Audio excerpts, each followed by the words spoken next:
Bueno, continuando entonces, si decíamos, habíamos repasado, sí, lo que es el concepto de estrés. Eh, También, sí, como mencionábamos que el estrés no es algo negativo, sino que por el contrario es un mecanismo de adaptación. Básicamente, el estrés nos prepara para situaciones de lucha o de huida, ¿sí? Es decir, para situaciones en las cuales nosotros necesitamos afrontar o huir, ¿sí? De algún factor estresante. ¿Por qué? Porque de esa manera, afrontando, ¿sí? Luchando o peleando contra un factor estresante, entre comillas, ¿sí? Yo voy a tratar de recuperar la adaptación, o también en situaciones donde no puedo hacer esto, ¿sí? Donde no puedo afrontarlo, bueno, la huida también actúa como un mecanismo adaptativo para nuestro organismo. Por ejemplo, si yo hablo en el ejemplo que estábamos desarrollando de un examen, ¿sí? Y a veces que ante un examen final o ante un examen parcial, yo decido, por ejemplo, no presentarme, ¿sí? Entonces ahí sería, ¿por qué decido no presentarme? Porque es una situación que probablemente no me siento demasiado preparado, entonces me va a generar mucho estrés el exponerme.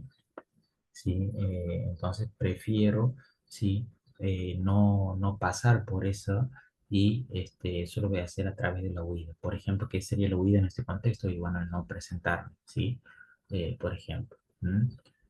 Mientras que la lucha sería, o podemos decir en este contexto, bueno, y capaz que no sé demasiado, no me he preparado bien, pero bueno, me voy a presentar y voy a hacer lo que puedo, voy a hacer lo que sé.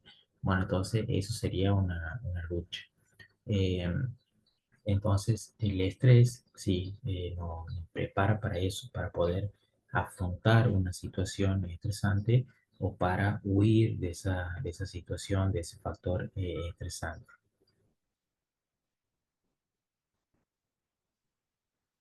Bueno, esto también podemos analizarlo, estos procesos o esta adaptación del organismo a situaciones de estrés.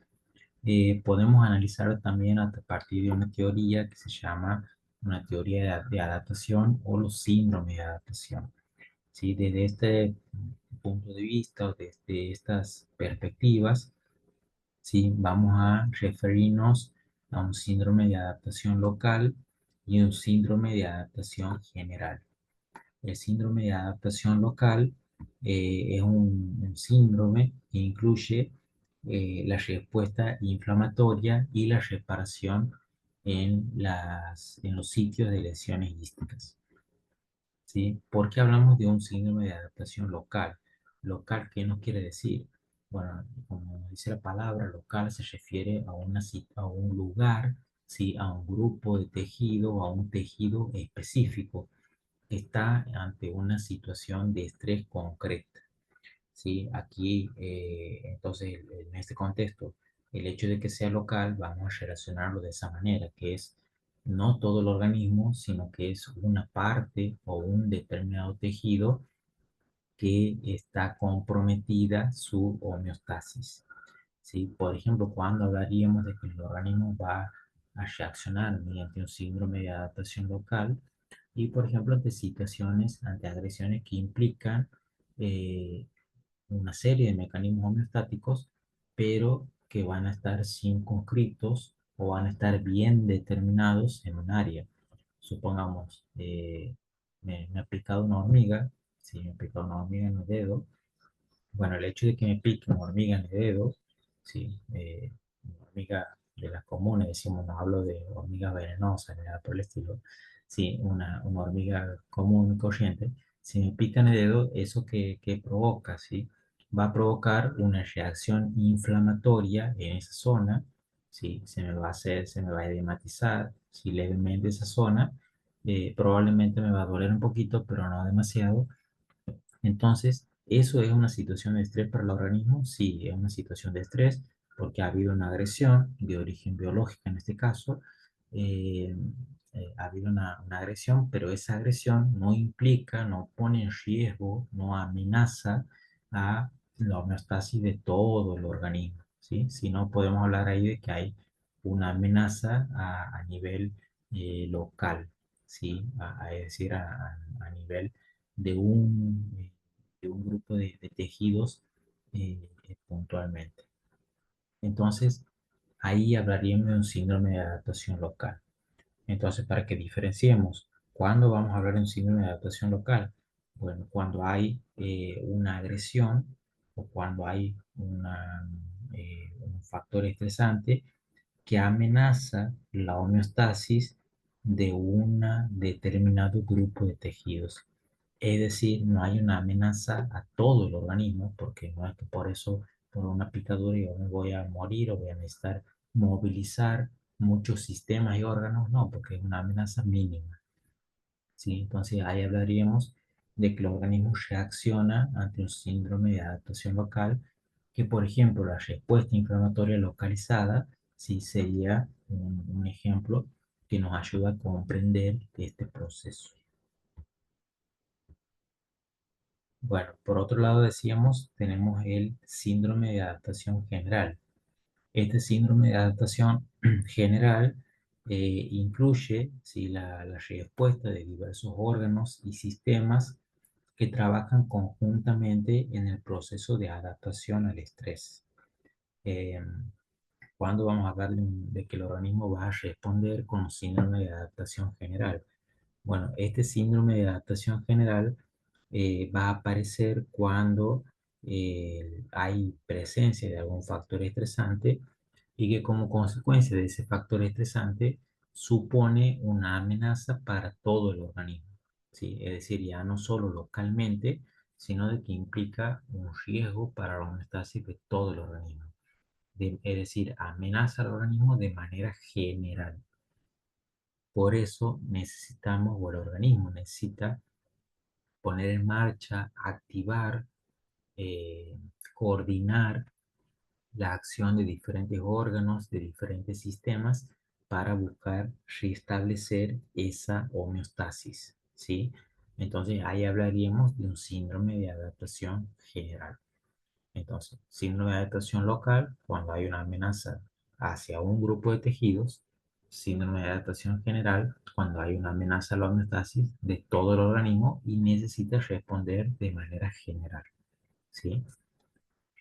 Bueno, en este síndrome de adaptación general podemos identificar tres principales etapas, que una es la etapa de alarma, otra la fase de resistencia y otra la fase de agotamiento. La fase de alarma sería cuando nuestro organismo está recientemente en contacto con el factor estresante, ¿sí? Se ponen en marcha, que ya después vamos a ver, un conjunto de mecanismos mediados por el sistema nervioso que buscan rápidamente ponernos en un estado de alarma o de alerta.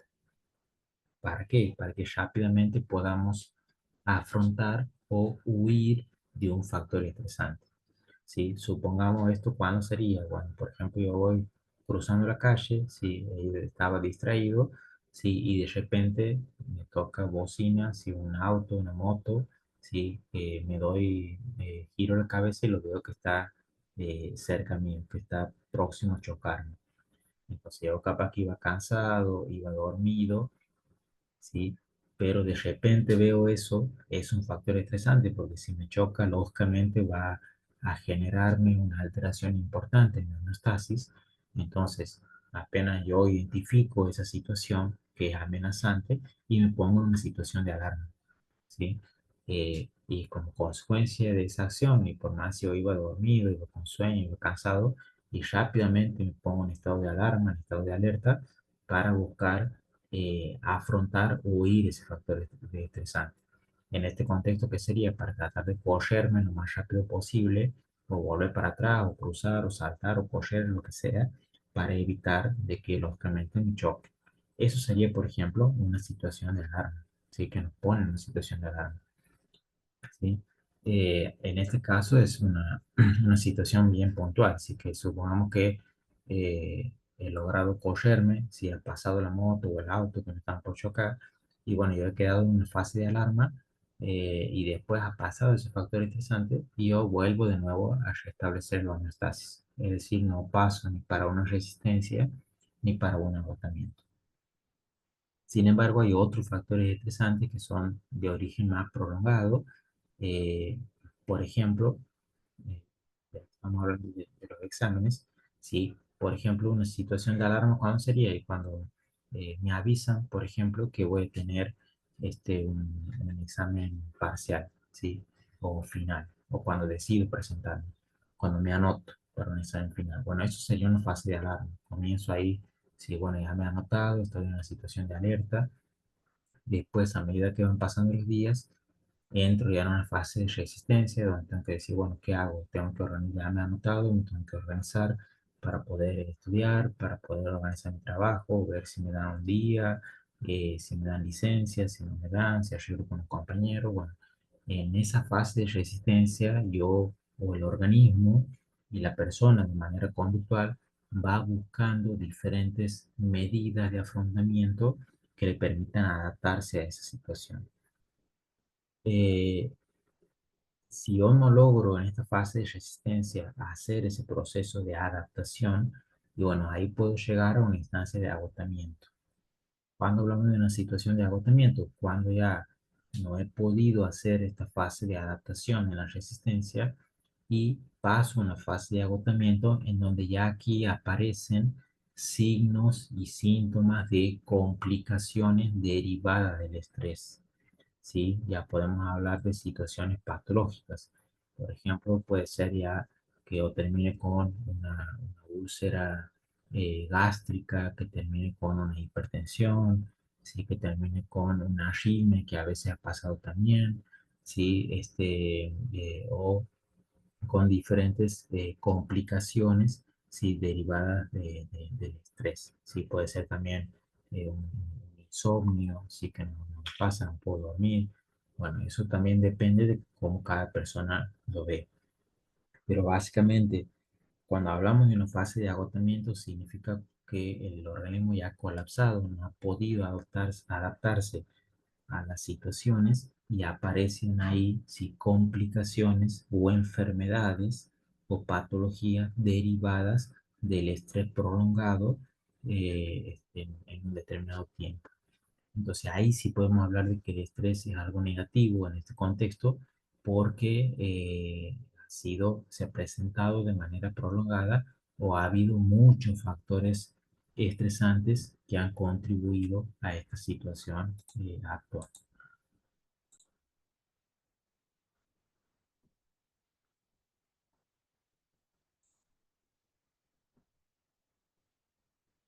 Bueno, continuando entonces con esto que mencionábamos de la importancia del estrés como mecanismo de adaptación y veíamos los síndromes de adaptación local y síndromes de adaptación general que acontecen, para que pueda lograrse esta adaptación del organismo ante situaciones de estrés,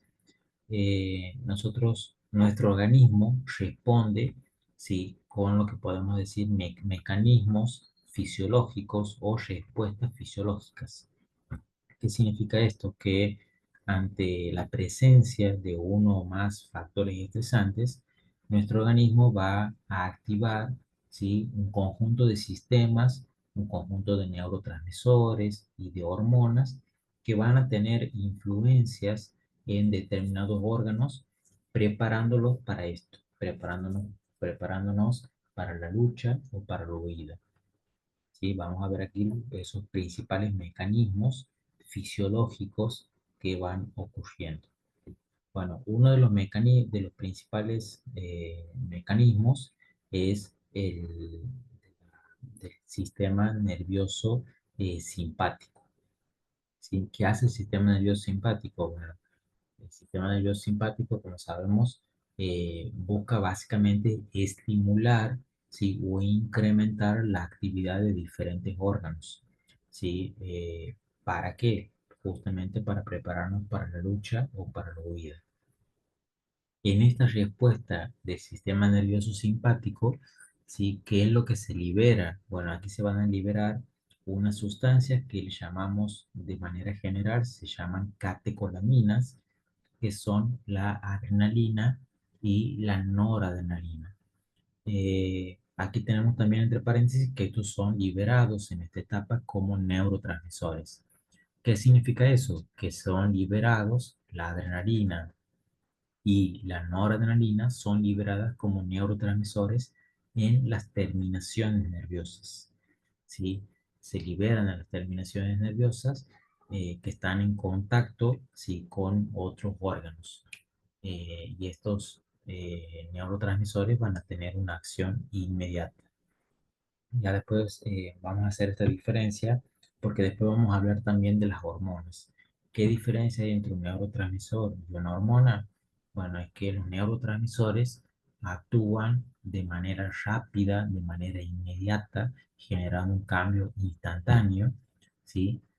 Sobre algún órgano, mientras que las hormonas tienen una acción un poco más prolongada, pero un inicio de acción más lento. Las hormonas comienzan a actuar de manera más lenta, pero sus efectos son más prolongados, mientras que los neurotransmisores actúan de manera rápida, pero su tiempo de acción es breve. Bueno, aquí tenemos algunos de los efectos que va a tener la adrenalina y la noradrenalina sobre los principales órganos. Por ejemplo, va a generar un incremento de la frecuencia cardíaca.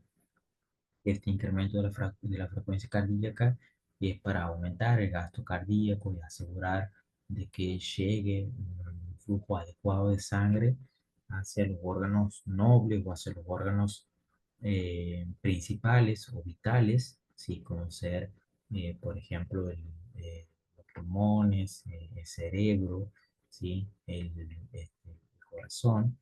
Entonces busca eso, el incremento de la frecuencia cardíaca tiene ese objetivo, aumentar el flujo sanguíneo hacia los órganos vitales. ¿Sí? Es por eso que ante una situación de estrés, ¿sí?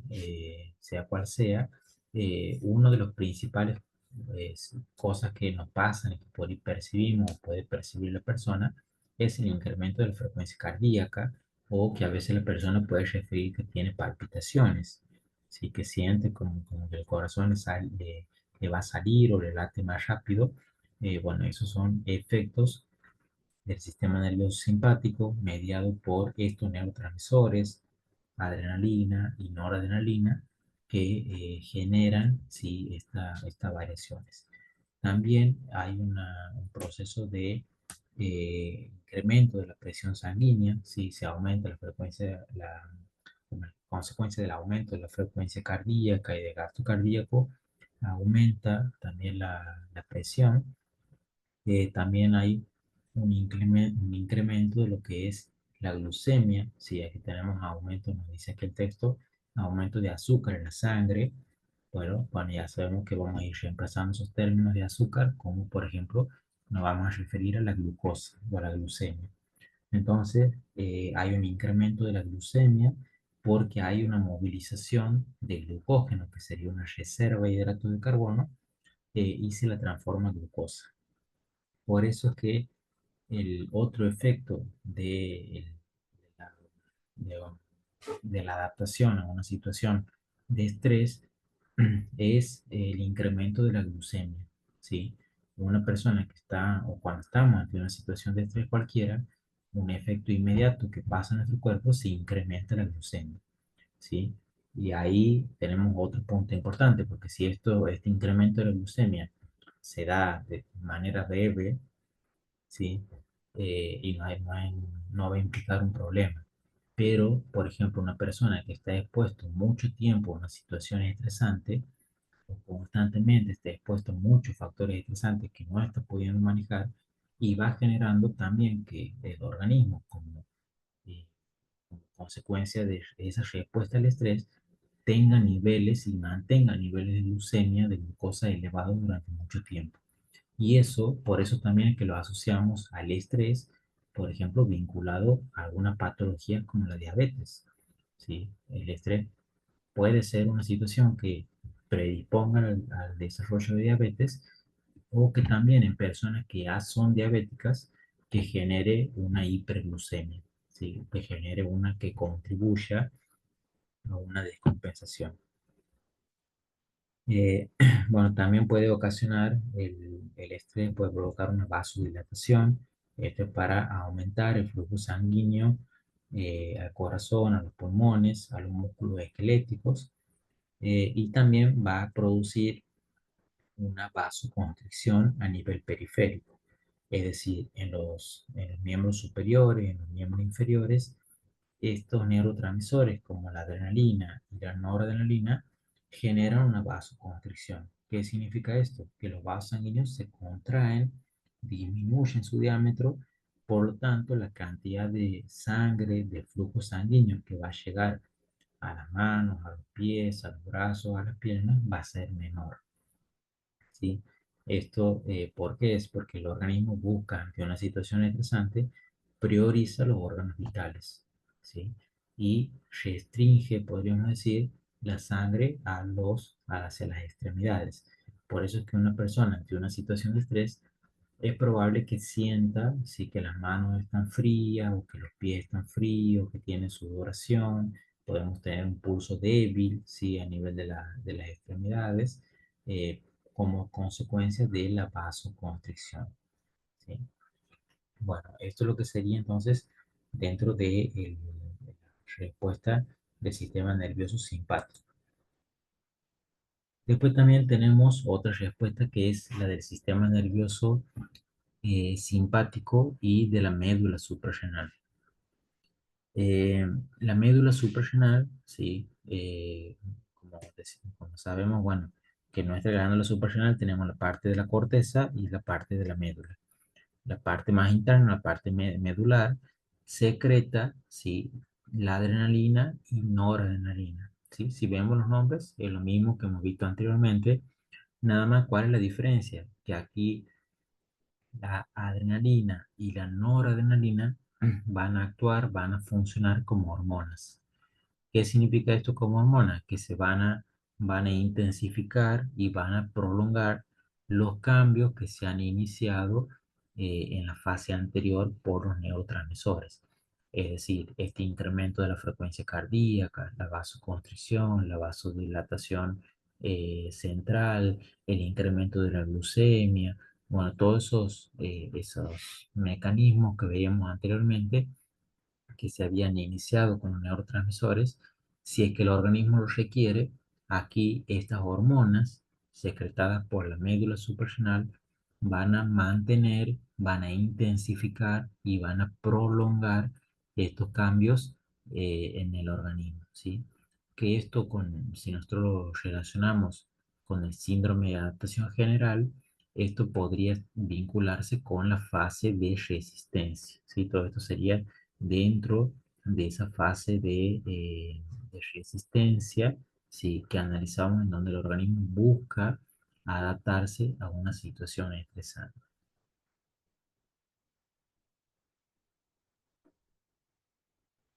Bueno, y después tenemos otra de las respuestas que es la respuesta hipotalámica hipofisiaria. En esta respuesta hipotalámica hipofisiaria, ¿por qué tenemos hipotalámica hipofisiaria? Porque, bueno, aquí actúan, como el nombre nos dice, actúan dos órganos. Una es el hipotálamo y también actúa en conjunto con la hipófisis, ¿sí? Con la glándula hipófisis. Básicamente, ¿qué hormonas se van a secretar en esta fase y qué efectos van a tener?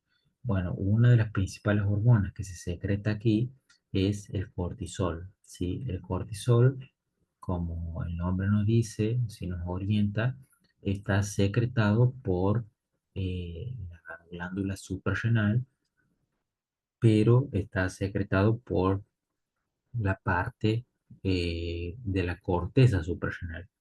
Sí, entonces el cortisol lo secreta la corteza suprarrenal, por eso de ahí viene el nombre de cortisol. ¿Sí? ¿Qué es el cortisol? Bueno, es una hormona que actúa como un glucocorticoide. ¿Sí? ¿Qué significa esto? Que el cortisol va a tener un efecto sobre el metabolismo de los hidratos de carbono y básicamente va a movilizar o va a estimular a que se movilicen las reservas de energía que nosotros tenemos en nuestro cuerpo ¿Para qué? Para que se incremente la glucemia, ¿sí? El cortisol es una principal hormona del estrés y básicamente lo que hace es ayuda a que nosotros ante una situación de estrés, como necesitamos luchar o huir contra un factor estresante, y para eso, para poder hacer eso, necesitamos energía. Bueno, esa energía ante una situación de estrés, sí, va a estar a cargo del cortisol, que si a nosotros nos falta energía, va a movilizar, va a empezar a utilizar de nuestras reservas, ¿sí? Para que tengamos energía, para que tengamos glucosa disponible, ¿sí? Para poder afrontar esas situaciones, ¿sí? Por eso también volvemos a lo que decíamos un poco sobre vinculando a la diabetes. Por eso es que en una persona que ya tiene diabetes, por ejemplo, una situación estresante puede ser puede actuar como un mecanismo desencadenante para alguna descompensación diabética, para una hiperglucemia, una cetoacidosis, un estado hiperglucémico hiperosmolar, porque el cortisol básicamente lo que hace, eleva la glucemia. El cortisol va a tener un efecto hiperglucemiante, ¿sí? Incrementa los niveles de glucosa en sangre. Esto pasa en todas las personas, no solamente en las personas diabéticas, pero en una persona que tiene una secreción insulínica normal, esta elevación de la glucemia va a estar regulada un poco por la acción de la insulina. Ahora, en un paciente con diabetes, en donde ya tiene como consecuencia de su patología afectada la homeostasis y la glucemia, el cortisol puede tener complicaciones mucho más severas actuando como un desencadenante, ¿sí? Eh, También, si el cortisol tiene otro efecto que actúa como un antiinflamatorio endógeno, es decir, un antiinflamatorio natural, podríamos decir, o que lo tenemos en nuestro propio cuerpo, producido por nuestro propio cuerpo. Entonces, el cortisol es un antiinflamatorio también. Es por eso que a partir de ahí se derivan algunos fármacos que los conocemos como los corticoides. Sí, los fármacos corticoides, como por ejemplo la dexametasona, entre otros, sí, son, ¿por qué se llaman corticoides? Bueno, porque tienen componentes similares al cortisol. Por lo tanto, los corticoides también tienen un efecto similar al cortisol. Actúan como antiinflamatorio, pero también tienen una repercusión sobre la glucemia. Sí, por eso es que en pacientes, por ejemplo, con diabetes, sí, y están contraindicados los corticoides, porque pueden generar un incremento de la glucemia porque tienen un comportamiento similar al cortisol de nuestro cuerpo, ¿sí? Bueno, después también tenemos otras hormonas, como la hormona ADH y ADL. ADH y ADL son abreviaturas, ¿sí? ADH significa hormona antidiurética y ADL significa hormona aldosterona, ¿sí? La ADH, hormona antidiurética, es secretada por la hipófisis, por la glándula hipófisis, y la aldosterona, sí, es secretada por la glándula suprarrenal. Estas hormonas, ¿por qué son importantes? Bueno, estas hormonas regulan lo que es el equilibrio hidroelectrolítico de nuestro cuerpo, intervienen en lo que es la regulación del volumen urinario y por lo tanto también tienen un efecto sobre la presión arterial. La hormona antidiurética, ¿cómo actúa? Bueno, la hormona antidiurética estimula el proceso de reabsorción de agua en los túbulos renales y contribuye a disminuir el volumen urinario, va a hacer que eh, el- la cantidad de agua que se pierde por orina sea menor. Y la ADL o hormona aldosterona, ¿sí? Es que es secretada por la glándula suprarrenal. La ADL actúa estimulando la reabsorción de sodio en los túbulos renales. Y al reabsorber sodio, consiguientemente también se reabsorbe agua y también disminuye el volumen urinario. Básicamente, estas hormonas antidiuréticas y aldosterona actúan de manera sinérgica. ¿Qué significa esto? Que una prolonga, ¿sí? Los efectos de la otra, ¿sí? Actúan las dos para un mismo fin. Eso sería cuando hablamos de una sinergia. ¿Cuándo se van a secretar estas hormonas? Bueno, en aquellas situaciones que sea necesario elevar nuestra presión arterial o retener líquidos, mantener los líquidos en el organismo o evitar y reducir su pérdida. ¿Y por qué actúan en una situación de estrés? Bueno, porque ante una situación de estrés, el estrés, como decimos, es una respuesta inespecífica, ¿sí? Entonces, puede haber muchos factores estresantes ante los cuales el organismo tiene que estar preparado de. Entonces, supongamos que tenga una situación de estrés por un traumatismo, ¿sí? Por un corte, me corta una vena o una arteria, ¿sí? Entonces, eso va a implicar que mi cuerpo pierda mucha sangre, ¿sí? Si yo pierdo sangre, va a ocasionar un descenso en la presión arterial. Entonces, para eso, para evitar de que se pierdan muchos líquidos, ahí van a actuar estas hormonas, la antidiurética, la aldosterona, reduciendo, por ejemplo, el volumen urinario y ayudando a mantener la presión arterial. Porque como sabemos, mantener una adecuada presión arterial y mantener un volumen de líquidos adecuados va a ser fundamental para que el flujo sanguíneo hacia los órganos sí se mantenga de manera adecuada y pueda contribuir a restablecer esta homeostasis del organismo, ¿sí? Entonces, bueno, aquí lo que analizábamos básicamente eran estas respuestas, y las respuestas fisiológicas. Repasamos, primera respuesta del sistema nervioso simpático, en donde se liberaba adrenalina y noradrenalina como neurotransmisores, ¿sí? Segunda respuesta del sistema nervioso simpático y de la médula suprarrenal, donde se liberan adrenalina y noradrenalina como hormonas, y una tercera respuesta hipotalámica hipoficiaria, donde se liberan el cortisol, la antidiurética y la aldosterona. Por supuesto que hay otras hormonas más que van interviniendo, pero estas serían como las principales, sí, que van a actuar en esta situación.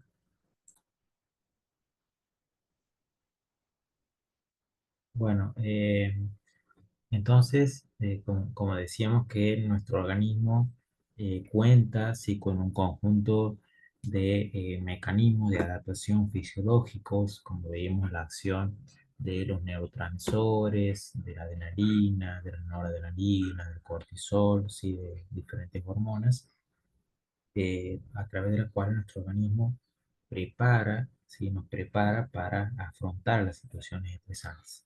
Pero además de esas respuestas fisiológicas, sí, que mencionamos, también por supuesto son importantes las respuestas de tipo conductuales.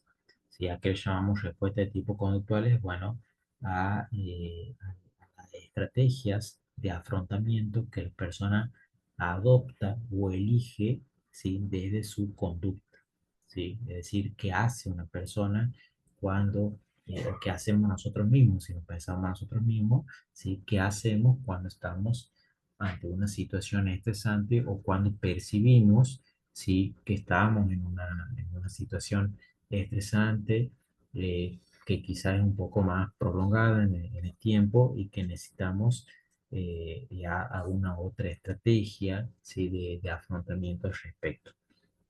Bueno, aquí en esta instancia, si vamos a diferenciar de procesos conductuales, ¿sí? Que podemos hablar de procesos conductuales o respuestas de adaptación adecuadas y de procesos conductuales o de respuestas de adaptación de tipo inadecuadas.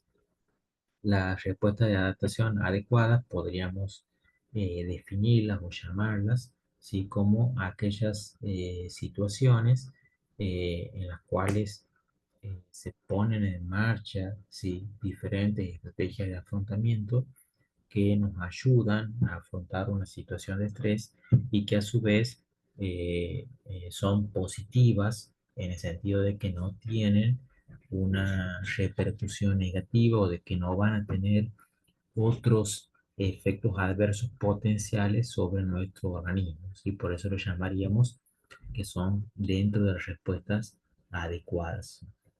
¿Cuáles podrían ser estas, por ejemplo? Y bueno, podrían ser algunas técnicas de relajación, ¿sí? Como la relajación diafragmática, ¿sí? La psicoterapia, eh, ejercicios, ¿sí? La realización de alguna actividad. eh, eh, algunos, en algunas personas también, por ejemplo, la realización de algunas disciplinas como el yoga, ¿sí? Ayudan mucho a esta instancia. Eh, Esto, por supuesto, cada una de estas situaciones depende de cada persona, de lo que a cada persona le ayude, si o perciba a la persona que lo ayuda a reducir los niveles de estrés o a afrontar las situaciones estresantes. Si otra persona puede ser también eh, tal vez la lectura, tal vez escuchar música, tal vez andar en bicicleta, salir a caminar, ¿sí? Correr, no sé, eh, ver tal vez algún programa, ver alguna película. Bueno, esto siempre son, las respuestas, como decimos, son de tipo conductuales y son subjetivas de cada persona, ¿sí? También, bueno, el apoyo social, ¿en qué sentido? Bueno, a veces se presentan factores estresantes en donde por, por nuestros propios medios no podemos resolverlos. Entonces a veces es importante el diálogo, el apoyarse en otra persona, el hablar con otra persona, que puede ser un familiar, puede ser un amigo, puede ser un conocido, o también cuando eh, por ahí esto no es posible o no es suficiente. Y bueno, y hablamos también de que puede ser un mecanismo conductual positivo, por ejemplo, la consulta con un profesional, con un psicólogo, ¿sí? Que muchas veces se ha demostrado de que contribuye de manera positiva al afrontamiento de situaciones estresantes. Eh, También en esta respuesta al estrés tiene un rol trascendental lo que son la alimentación, ¿sí? Lo que es la alimentación. Porque, bueno, hay alimentos que nos ayudan desde el punto de vista fisiológico a preparar o a responder mejor ante factores estresantes, como por ejemplo la ingesta de frutas, de verduras que contienen lo que se llaman los antioxidantes, ¿sí? Y esos antioxidantes eh, ayudan a combatir los radicales libres que se llaman, que son los que tienden a formarse aún más en situaciones de estrés, ¿sí? Mientras que hay otros alimentos que no se recomiendan, en, eh, que no contribuirían de manera positiva, sino que al contrario favorecen a esta situación de tensión y de estrés, como ser sustancias estimulantes como el exceso del mate, por ejemplo, el exceso del café, el exceso del chocolate o del alcohol, sí que contribuyen, digamos, no, no van a ser positivos para el afrontamiento de una situación de estrés. ¿Sí? Y bueno, también en algunos casos puede ser necesario, ya pueden requerirse también la terapia farmacológica, esto por supuesto según una prescripción médica.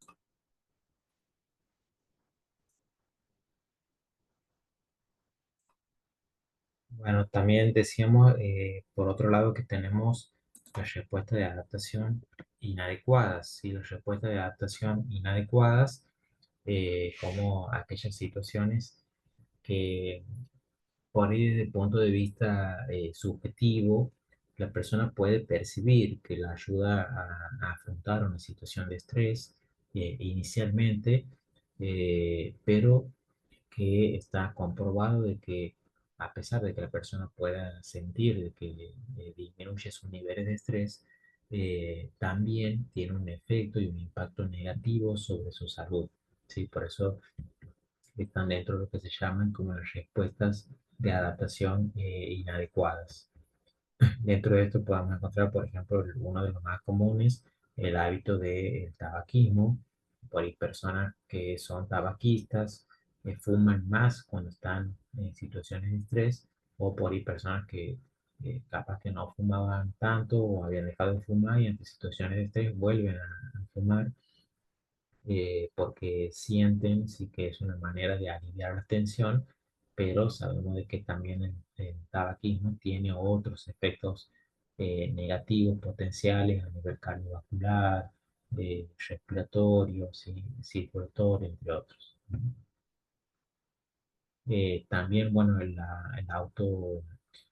exceso de fármacos o la automedicación excesiva por personas que ante situaciones de estrés se automedican, toman algún fármaco que los ayude a tranquilizarse, algún ansiolítico, por ejemplo, que también quizá inicialmente ayuda a reducir la tensión, pero de manera progresiva y a largo plazo puede tener otros efectos negativos, sí, sobre su salud.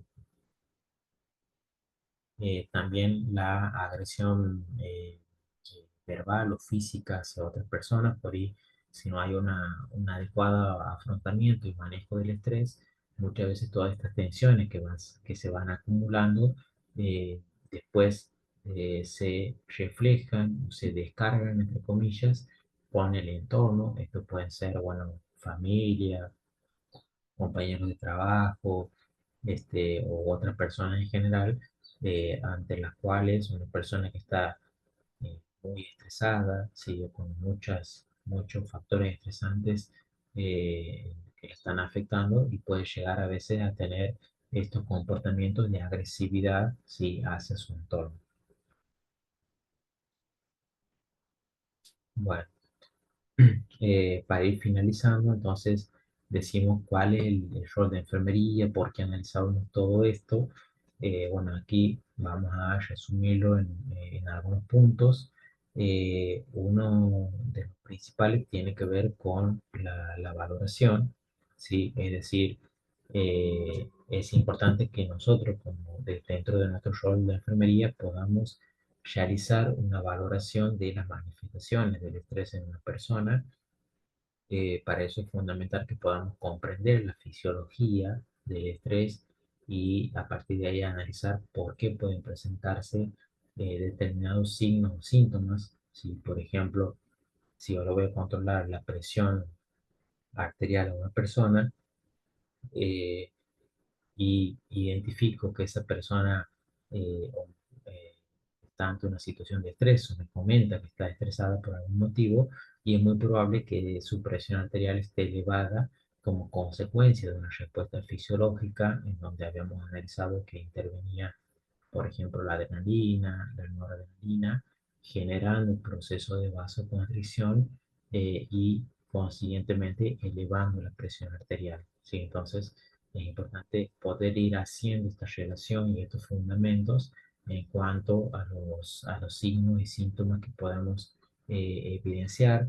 También, por ejemplo, si la persona nos refiere que quizás tiene insomnio, que no puede dormir, bueno, indagar o valorar sobre probables causas, en donde una de ellas puede ser eh, las situaciones de estrés, porque el cortisol, como veíamos también, y otras hormonas, interfieren también sobre los ciclos circadianos y entre ellos influyen también sobre el ciclo de sueño, ¿sí? Entonces, valorar cuáles son los factores estresantes, ¿sí? Ver qué situaciones la persona percibe como factores estresantes, porque recuerden que decíamos que los factores estresantes son de origen subjetivo y no todas las personas tienen los mismos factores estresantes. Entonces eso debemos analizar qué es lo que la persona percibe como factor estresante y que le está afectando probablemente en gran medida. También valorar la persistencia, ¿sí? Porque sabemos, decíamos, los efectos negativos del estrés tienen más probabilidades de aparecer cuando la persistencia de los factores estresantes son de manera prolongada. Entonces, si son periodos o situaciones de estrés de corta duración, podríamos decir que son positivos, mientras que ya cuando hablamos de situaciones de estrés o de factores estresantes prolongados, ahí hay mayor riesgo ya de que aparezcan complicaciones fisiológicas derivadas del estrés o ya situaciones negativas. También valorar cómo han sido sus experiencias de afrontamiento previas, es decir, si la persona ya ha estado ante situaciones similares y cómo ha podido sobrellevar eso, ¿sí? Que ha hecho, por ejemplo. A veces también es clarificar esto y hacerle ver a la persona que probablemente ha utilizado otras herramientas de afrontamiento en el pasado, pueden servirle también para esta situación actual que está atravesando, o también sugerirle si alguna de estos mecanismos o de estas medidas de adaptación adecuada, sí que hablábamos al inicio. Bueno, también fomentar mecanismos de adaptación adecuados, esto que hacemos referencia, como la actividad física, como la musicoterapia, como las actividades recreativas, al aire libre. Bueno, todo eso es fundamental para el afrontamiento del estrés y también para prevenir probables efectos negativos derivados del estrés, ¿sí? Y eso es algo que todos lo tenemos que tomar, ¿sí? Más aún nosotros como enfermeros que día a día estamos muchas veces sobreexpuestos a muchos factores estresantes en nuestro lugar de trabajo. Y bueno, también poder valorar, poder identificar si es que hay factores de adaptación inadecuados, ¿sí? Para poder trabajar sobre estos. Recordemos que decíamos de estos factores inadecuados, situaciones que tal vez la persona percibe que alivian su estrés, pero que pueden ser también potencialmente negativos, ¿sí? Como decimos, por ejemplo, la automedicación, ¿no? Por ejemplo. Bueno, entonces por todas estas situaciones y más otras que vamos a ir revisando, ¿sí? El estrés es una temática fundamental en donde de aquí en más en las diferentes patologías que vayamos viendo, vamos a retomarlo al estrés y lo vamos a ir teniendo como probable fuente de dificultades o probables factores de riesgo para el desarrollo de muchas patologías. Sí, remarcando esto de nuevo, así que hablábamos, decíamos, bueno, el estrés eh, no, no solamente tenemos que verlo como algo malo, sino que es un mecanismo de adaptación que nos ayuda diariamente, sí, pero sí considerar de que el estrés prolongado y el no saber afrontarlo adecuadamente o no contar con las estrategias puede sí tener efectos potencialmente negativos y muy graves para nuestro organismo, como la presión arterial, cardiovascular, infarto, angina de pecho, accidentes cerebrovasculares, bueno, un conjunto de patologías que pueden derivar si justamente no hay un afrontamiento, una valoración eh, adecuada del estrés, ¿sí? Así que bueno, con esto vamos a finalizar esta instancia. Bueno, ya después también lo voy a dejar ahí por el grupo, una instancia de actividades para que hagamos al respecto, ¿no? Bueno, muchas gracias, nos vemos.